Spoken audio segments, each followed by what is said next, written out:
I was an optician, licensed in Connecticut for almost 30 years. My first career was in journalism. I wrote for the Boston Globe, and to connect with the local angle, the Patriot Ledger in Quincy. Oh, yeah. I went through a little bit of a tough time, and I had left banking. Well, I started out as a teacher in the way back machine, I guess, if we're going to go through that. And then I moved from public schools into public service. So I worked in the government sector for a while as a budget director and a program manager. I was a mechanical engineer. That's what I graduated from college with. And I worked in manufacturing for a while, and then I ended my career before quilting in heating and cooling of commercial buildings. My career has always been in administration and organization. The foundation of all of my administration comes from my Air Force experience. I joined the military right out of high school. Really wasn't quite sure what I wanted to do. I started out as a clerk stenographer working for the government in Washington, D.C. I've been in advertising agencies in the corporate environment for a number of years. Back in the day, I was a secretary, honestly, secretary. And of course, over the years, you got better titles. I ended up as an executive assistant at Grossman's.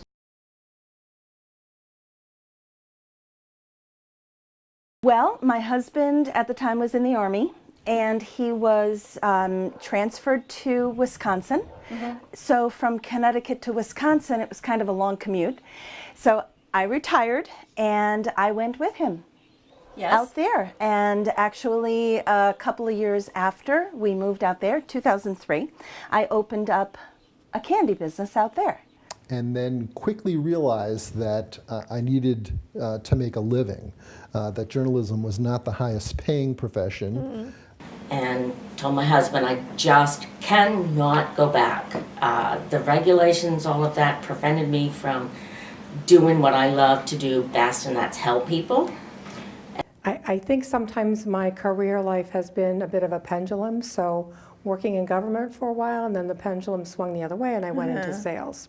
I first started thinking about teaching quilting part-time because I wanted to transition out of engineering. At the time, it was starting to look like I would have to travel, and my husband was already doing a lot of travel. And I didn't want to, I wanted to be home with the boys, and so I thought I would just teach quilting. And I designed a pattern for a bag that I could teach, and it ended up that I didn't get as many teaching jobs. I got a lot of requests for the pattern for the bag. So that's how that started. After 30 plus years doing administrative work, it just got to be where I wasn't as excited about it as I should have been.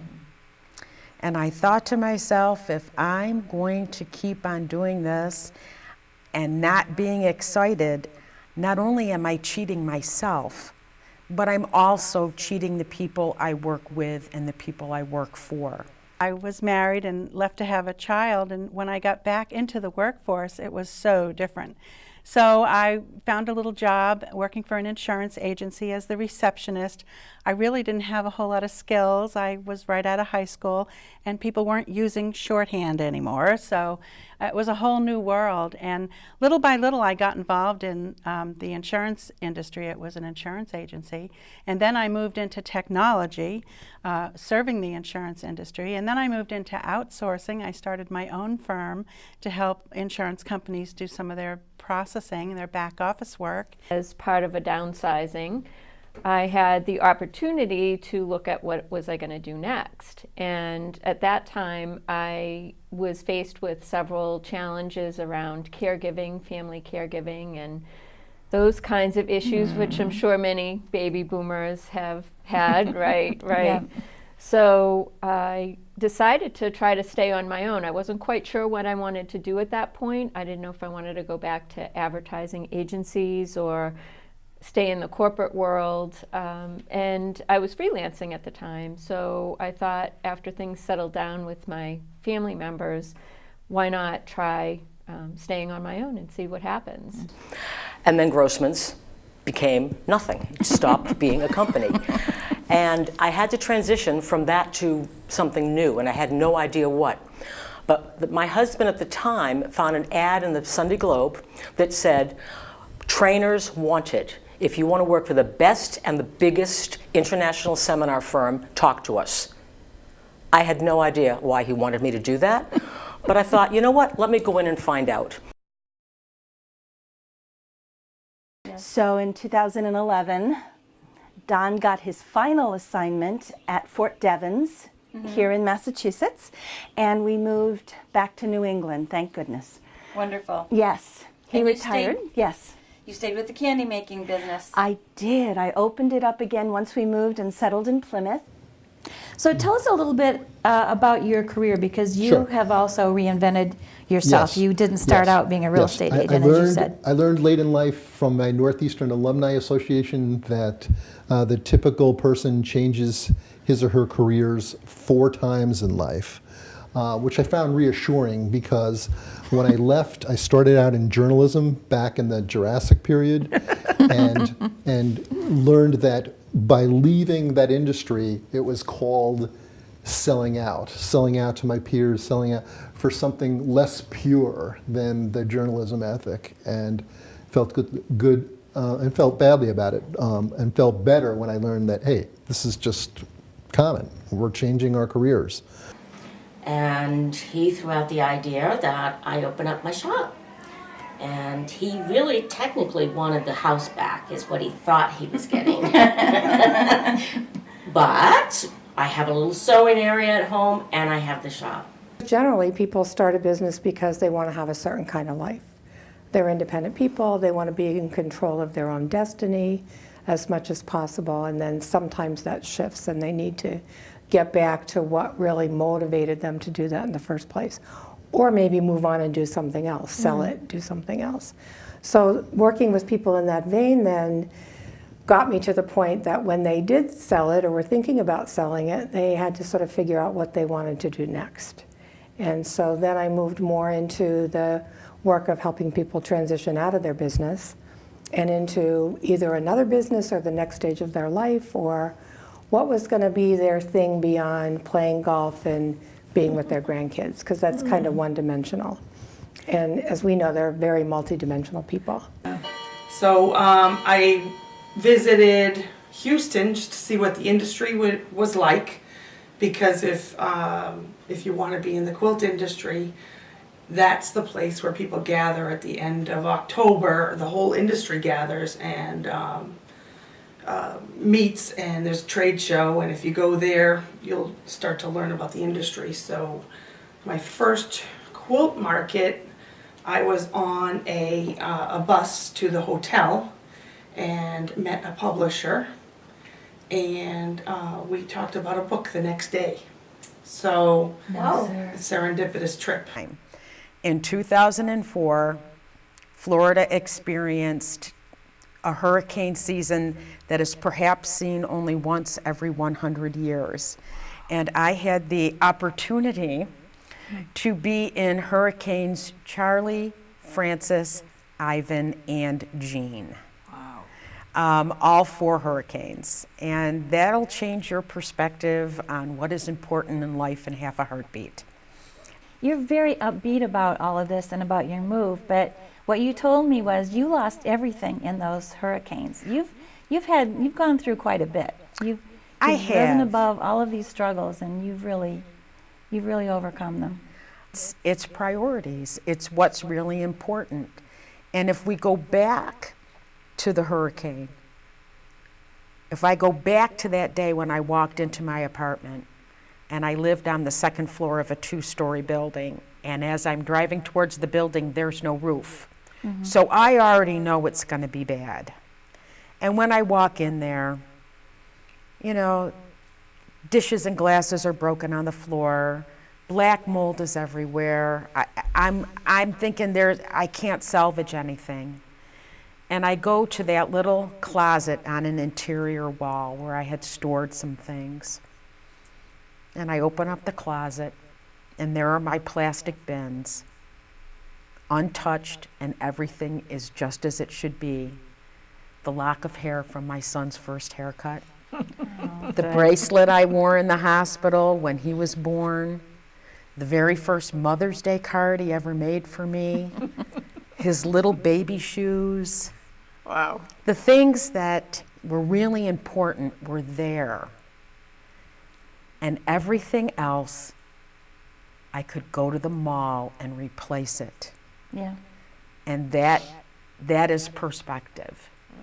To know what's real, to know what's important, and to be able to look at a situation that other people would say is an absolute tragedy and say, all right, I have what I need to move forward in my life, and this is the way that I'm going to do it.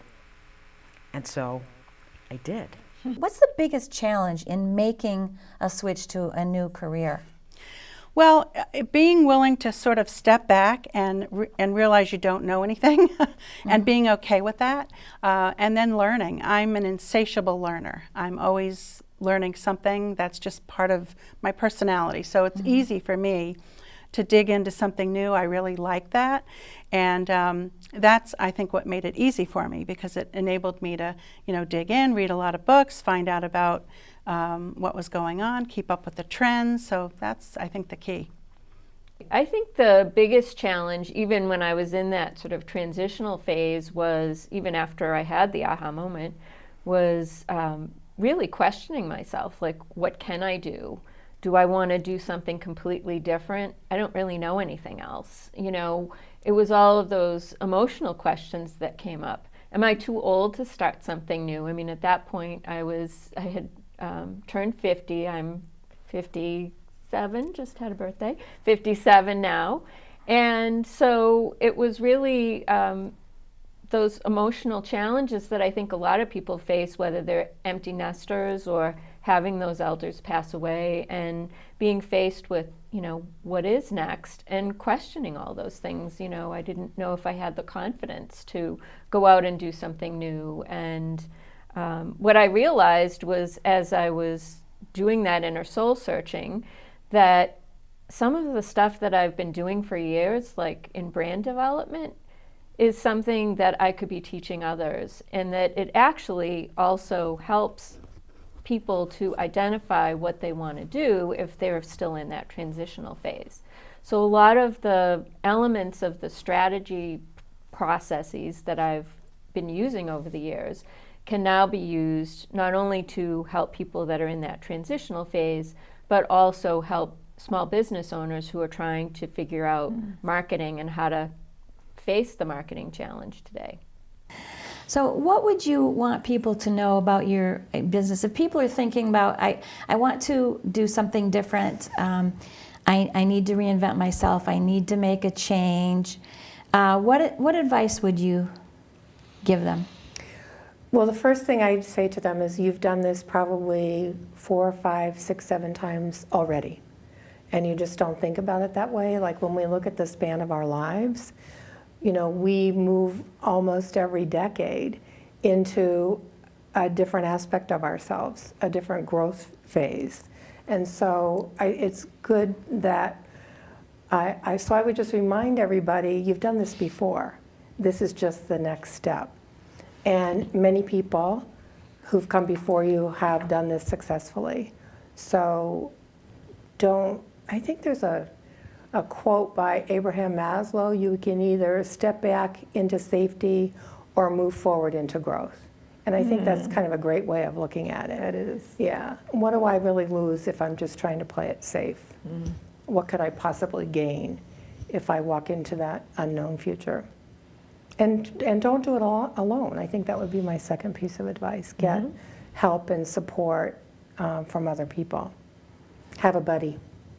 We hear that a lot, and we say that a lot as well. What kind of advice would you give somebody who, not even necessarily in quilting, but just wants to do something different than what they've always done all their life? What kind of advice would you give them? I would say, don't be afraid to ask questions of the people that you might want to emulate. Keep trying. Go to definitely join a professional group of that profession you want to go with. think outside the box, promote something else. I think I've gone further now with my partnership with Bozel. And so collaborating is been so beneficial to me. So Can you tell us what you would give people for advice that want to start a business but don't know how to start a business? Get help. And you need a team. You need a team of professionals that can help you. You need a good accountant. You need a good attorney. You need a good business coach, because there's a whole lot of mistakes you can make that will end up costing you a lot of money and wasting a lot of your time. And the first thing I would suggest to people is that they really sit down and have a heart-to-heart with themselves about why they want to start the business, because it's a hard road and it takes a lot of perseverance to push through the bad times, and it's important that you're in touch with your passion about what you're doing, because that's what's going to sustain you when things get a little tough. So I thought to myself, I could think outside the box. And then I thought, well, wouldn't it be better if I just thought that there wasn't a box? And that has allowed me to absolutely take my life, both personally and professionally, and completely turn it upside down and inside out. So the sky's the limit. You're only held in by your own fears and by your own imagination. As long as you let your imagination run wild, you can just about do anything. I am having a blast. And I'm having the time of my life.